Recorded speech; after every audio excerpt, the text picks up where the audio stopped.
Hi, I'm Xander, and this is Tots Cast. Today I am with Anthony, the director of Glass Menagerie. Thank you so much for being here with us Of today. course. Thanks for talking to us. So, can you please tell us a little bit about what Glass Menagerie is about? Yeah, absolutely. So Glass Menagerie is an incredibly wonderful classic play set in 1930s St. Louis. It's written by the great Tennessee Williams. And it is a memory play. And as Tennessee says, it's not a realistic version of anything that happens, but it's through the eyes of the son, Tom, and his memories of his life with his mother, Amanda, and his sister, Laura. And there's another character in the play, the gentleman caller. His name's Jim, who works with Tom at the warehouse. And it's just a sliver of their life and sort of the family dynamics and a very dysfunctional dynamic between the four of them. When you were pitching Glass Menagerie to Tots, what was your thought process behind your vision of the show? Absolutely. I've been directing for a long time, and I spent 18 years in New York City. And while I was there working on and off Broadway, I wasn't able to do a lot of the classics, a lot of these plays that we studied in high school and we studied in college. And when I came to Dallas 3 years ago, I knew that I wanted to sort of go back and work with theaters on some of these plays that have always been in my brain. And Glass Menagerie was one of those that was at the top of my list of shows that I just wanted to explore. I think it's Tennessee Williams' best play. I think it's one of, I wouldn't say, maybe it's the greatest American play.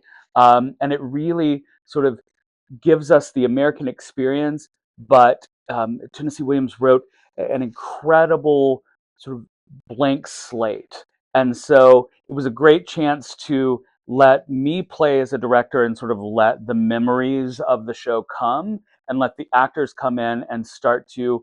I like to use the metaphor of a coloring book that we have the outlines there and we get to use all different colors here and nothing's off limits with Glass Menagerie. And so I was really excited to just explore a play that I knew backwards and forwards, but never thought I'd get a chance to be on stage and to really tell this story for an incredible crowd. Awesome. Could you tell us what kind of shows that you've done, like across DFW, on the off Broadway, Sure. Broadway? Absolutely. So, like I said, I'm catching up on the classics. So since I've been in the DFW area, I've done Odd Couple, which actually I'd done before, but Arsenic and Old Lace, The Producers, Guys and Dolls, sort of catching up on those things. I spent my time in New York sticking mainly with Shakespeare and working on new musicals. So working with new composers, developing and directing workshops of new musicals. And then I was a director of education at the time as well, sort of helping develop theater for young audiences and teaching college students how to devise theater. I did a lot of devised theater where we would think of a classic story and then how would we stage that and what could we turn that into? So we would start with something or like a statue and how do we turn this statue into a play? So a lot of fun, strange stuff That's that you can only get to do and get paid for in New York. that's honestly so cool. What is your favorite play or musical?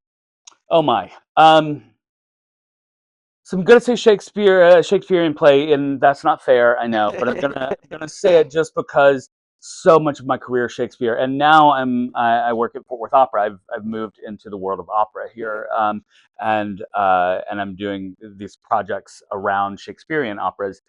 So I get to come back and say that Twelfth Night is probably my favorite play of of all time. I think it's one of those perfect stories that has everything in it. That doesn't seem fair. I should probably pick something more classic. But musicals, oh my gosh, Guys and Dolls was my favorite musical from high school on. Right now, though, the musical Once is one of those that I love, and Natasha Pierre and the Great Comet of 1812. When I first saw it, it blew my mind. And also with Once, it was one of those things where I was sitting in the theater going, okay, that's what I aspire to. And as a director that's been doing this for 20 something years, that's what I'm looking for when I see theater, something that I aspire to that makes me want to be better. And those two musicals made me want to be better. Thank you so much for tuning in to Todd's You can see Glass Menagerie at Theater Off the Square from January 30th to February 15th, Friday and Saturday at 7:30 and Sunday at 2 p.m. If you like our content, you can find us on Instagram at Weatherford Tots or on Facebook at Theater Off the Square. Thank you so much for watching, and we'll see you soon.